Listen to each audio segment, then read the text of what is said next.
우리가 이제 고난주간 그리죠. 그래서 이제 예수님께서 승리의 입성을 하셨다 그래서 오늘 이 주일을 종려 주일이라고 하고, 또 내일부터는 주님이 한 주간 고난을 받으셨다 그래서 고난주간이라고 하는 겁니다.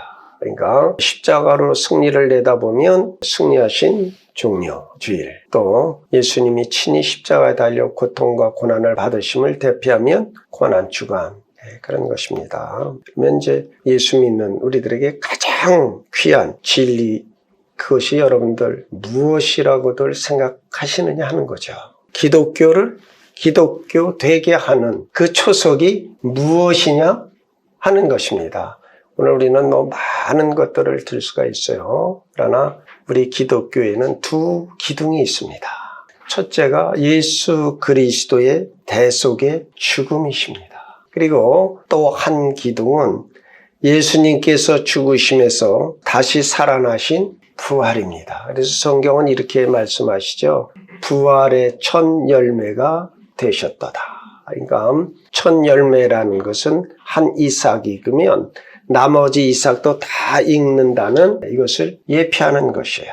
예수님의 대속의 죽으심과 부활이 없었다면 우리 기독교는 참된 진리의 종교가 되지 못합니다. 여타의 다른 우상 종교나 또는 미신과 별로 차이가 없게 되어지는 것입니다. 오늘 우리 기독교는 생명의 종교입니다. 그러니까 예수님께서 우리에게 영원한 생명을 주시기 위하여 대속의 십자가를 지셨고 우리의 영원한 생명의 보증이 되시기 위하여 살아나신 것입니다. 우리 기독교의 두 기둥이 되는 예수님의 대속의 십자가의 죽으심과 그 죽으심의 사망 권세를 깨고 다시 살아나신 부활, 이 두 사건 중에 십자가에 대해서 오늘 우리가 함께 살펴보시면서 큰 은혜 받는 귀한 시간 되어주시기를 바랍니다.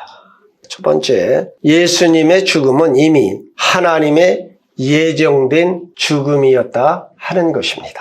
사실 우리가 이 땅에 살아가면서 매일의 죽음을 맞이하지요. 요새는 코로나로 말미암아 얼마나 많은 사람들이 죽는지. 화장장이 보통 5일장이 가능하다고 그랬는데 이제 5일이 안 되고 6일. 나라에서 명령을 내렸어요. 아침 일찍으로부터 밤늦게까지 화장장을 치러라. 그러함에도 불구하고 이렇게 많은 죽음이, 그러니까 우리는 늘 죽음을 대하고 많은 사람이 이 시간도 죽어가고 있다라고 하는 것이죠. 근데 그 죽음은 매우 다양합니다. 그 중에 남을 위한 의로운 죽음도 있습니다. 한국 민족성이 참 선해요. 희생적이에요. 근데 이제 요새 자꾸만 이제 이 사회가 개인주의가 만연해서 그렇지, 우리 한국의 그 선비사상은 서양의 오블리주, 그를 뛰어넘는 거예요. 그러니까 우리가 잘 알다시피 경주의 취보자 때 일제 취하에 그 재산 팔아서 나라 위하여 독립자금 대고 이러면 한둘이 아니죠. 근데 요즘도 그래요. 지하철 철로에 떨어진 사람 구하기 위하여 뛰어내려서 그 사람은 올려놓고 희생하는. 아니 오죽하면 일본 가서도 유학 간 우리 청년이 그 일본 사람 떨어진 것을 그 사람 올려놓고 기차에, 그런 정말 안타까운 그런 소식도 전하고, 또한 물에 빠져 호적거리는 것을 그냥 뛰어들어서 남은 구원하고 자기는 죽는 그러한 일들이 우리에게 있어요. 이러한 죽음들은 남을 위하여 자신의 고귀한 생명을 바친 아름답고 값있는 그런 죽음임에는 틀림이 없습니다. 이처럼 개인을 위하여 자신을 희생한 사람들이 있는가 하면 나라와 민족을 위하여 자신의 생명을 바친 사람도 참으로 많다라고 하는 것입니다. 우리가 잘 아는 안중근 의사나 윤봉길 의사나 유관순 열사 같은 그러한 분들입니다. 이들의 죽음은 분명 우리 민족사에 길이 빛날 것이며 마땅히 존경받아야 할 것입니다. 그러나 이러한 희생이나 죽음이 미리 예언이 되어졌거나 예정된 죽음은 아니다 하는 것입니다. 예수님의 죽음은 예수님께서 이 땅에 오시기 수천 년 전부터 성경에 예언되어 있는 죽음이었다 하는 것입니다. 창세기 3장 21절에 보면 아담과 하와가 선악과를 먹고 에덴 동산에서 쫓겨날 때 하나님께서는 어떻게 하셨냐면 무죄한 그 동물을, 어느 한 동물을 잡아서 그 가죽을 취하여 옷을 입혀줬습니다. 그러니까 저들을 가려진 것이에요. 그러니까 이 사건은 무엇이냐면 예수 그리스도가 인류의 죄를 덮기 위하여 희생하실 것을 예표하신 거예요. 성경의 최초의 피 흘림이 어디에서 있었다? 에덴 동산에서. 누가? 아담과 하와가 하나님의 금령을 어겨 그때 무죄한 한 동물이 죽음을 맞이하고 그 가죽으로 저들의 옷을 만들었다는 데서 예수 그리스도의 희생의 예표가 되어지는 것입니다. 또 우리가 원복음이라고 하죠. 창세기 3장 15절의 말씀을 보면 내가 너로 여자와 원수가 되게 하고 내 후손도 여자의 후손과 원수가 되게 하리니 여자의 후손은 네 머리를 상하게 할 것이요 너는 그의 발꿈치를 상하게 할 것이니라. 이걸 우리가 원복음이라고 하는데요. 예수 그리스도를 나타내는 것이죠. 그래서 예수 그리스도는 사탄의 머리를 상하게 할 것이고 그는 예수님의 발뒤꿈치를 상하게. 그러니까 이것이 뭐예요? 이미 예수 그리스도는 고난의 메시아로 이 땅에 오실 예수의 고난의 예표요 예정이었다 하는 것입니다. 3장 6절에 보면 화목제로 양을 드릴 때에 조건이 있어요. 흠 없는 것으로 드려라. 화목제는 하나님과 인간과의 화목을 의미하는 것입니다. 그때 드리는 제물은 흠이 없어야만 했습니다. 우리 인간이 범죄로 하나님과 원수가 되어 하나님과의 화목이 필요하였습니다. 이 화목을 위하여 허물 없는 양이 필요하다라고 하는 의미는 흠 없는 양 대신 죄 없으신 예수님께서 오셔서 우리를 대신하여 죽으실 것을 예표하는 말씀이셨다 하는 겁니다. 그래서 어떻게 구약의 의식적인 제사는 예수 그리스도로 말미암아 다 성취되어진 것입니다. 로마서 5장 10절에서는 이 말씀의 성취를 이렇게 선언해 주십니다. 우리가 원수 되었을 때에 그의 아들의 죽으심으로 말미암아 화목하게 되었다. 이처럼 예수님의 죽음은 이미 역사 속에 예정되어 있었으며 때가 참에 흠없는 양으로 화목제물로 자신을 드린 죽음이셨습니다. 두 번째로 예수님의 죽음은 우리의 구원을 위한 죽음이셨습니다. 로마서 6장 23절에 죄의 삭은 사망이요 하나님의 은사는 그리스도 예수 우리 주 안에 있는 영생이니라. 우리는 죄인입니다. 그래서 요한 사도께서는 요한일서 1장 8절을 통하여 이렇게 말씀하십니다. 만일 우리가 죄 없다고 말하면 스스로 속이고 또 진리가 우리 속에 있지 아니할 것이요.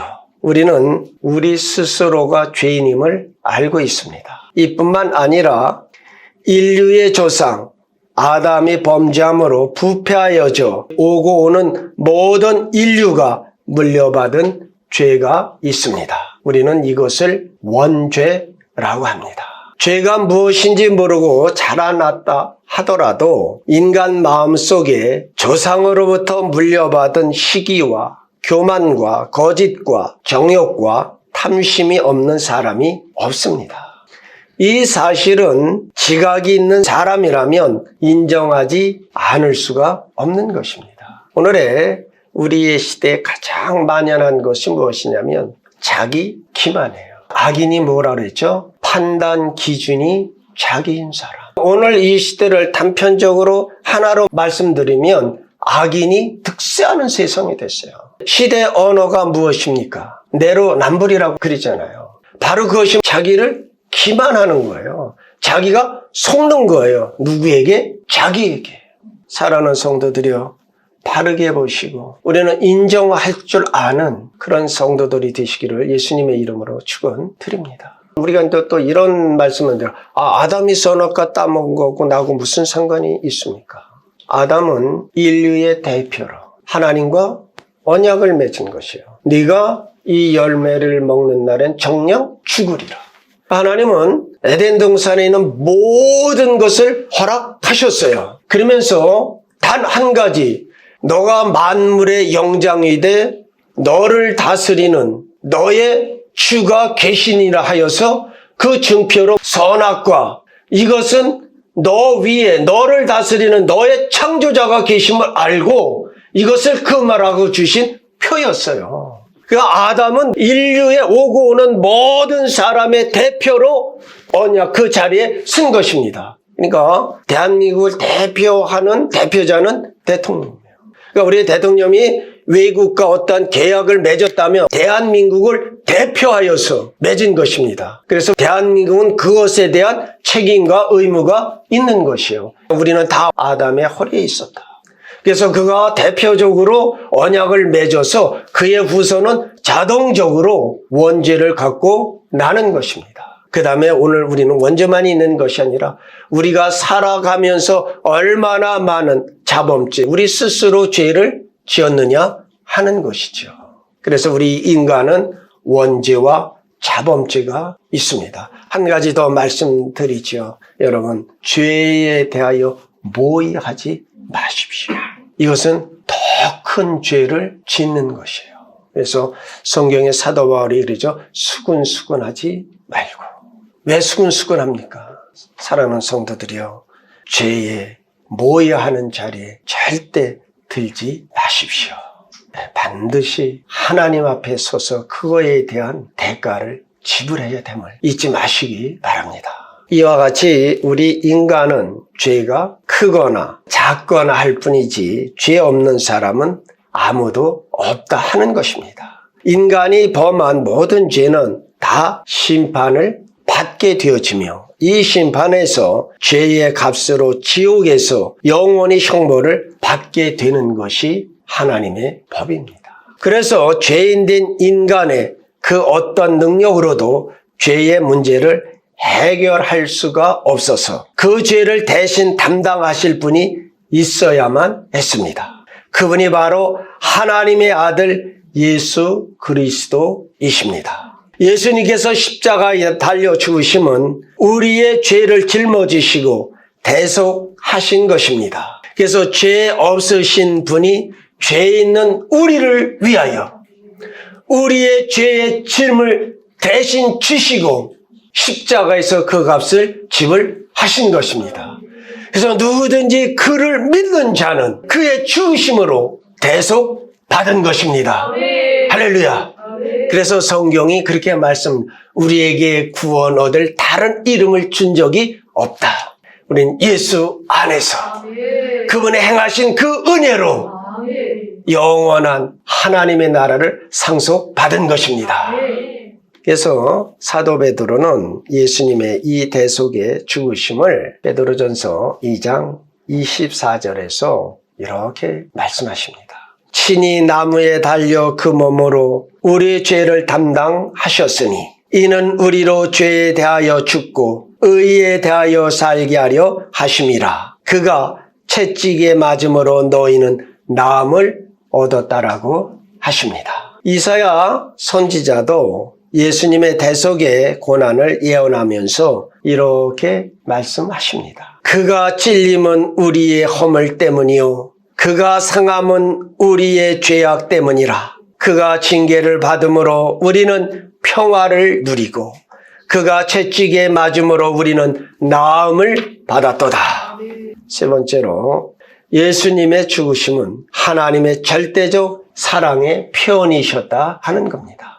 로마서 5장 12절에 그러므로 한 사람으로 말미암아 죄가 세상에 들어오고 죄로 말미암아 사망이 들어왔나니 이와 같이 모든 사람이 죄를 지었으므로 사망이 모든 사람에게 이르렀느니라. 이 말씀에서 이 사망이라고 하는 말은 그냥 단순한 우리의 육체의 죽음만을 가리키는 것이 아닙니다. 영원한 죽음, 즉 지옥의 형벌을 이루는 말씀입니다. 모든 사람이 죄를 범하였음에 지옥 형벌을 면할 수가 없다는 것이 성경의 선언이십니다. 그러나 우리를 사랑하신 하나님의 사랑은 우리를 형벌에 내버려 두지 아니하시고 그의 사랑하시는 독생 성자 예수님을 우리의 대속제물로 주신 것입니다. 이것을 사도 바울은 이렇게 선포합니다. 로마서 5장 8절에 우리가 아직 죄인 되었을 때 그리스도께서 우리를 위하여 죽으심으로 하나님께서 우리에 대한 자기의 사랑을 확증하셨느니라. 아버지의 사랑은 아픈 사랑이에요. 죄 있는 아들들을 위하여 죄 없으신 유일 독특한 자기의 아들을 희생의 대속의 제물로까지 허락하신 유일 무의한 사랑이 하나님의 사랑이십니다. 그래서 성경은 이렇게 말하죠. 자기의 사랑하는 독생자까지 허락하신 아버지께서 우리에게 무엇을 아끼시겠느냐. 사랑하는 성도들이여, 그 사랑의 하나님 앞에 엎드리시고 여러분이 구할 바를 구하시며 그의 은혜로 이 땅에 가장 복된 자들로 살아가시기를 우리 주 예수님의 이름으로 축원드립니다.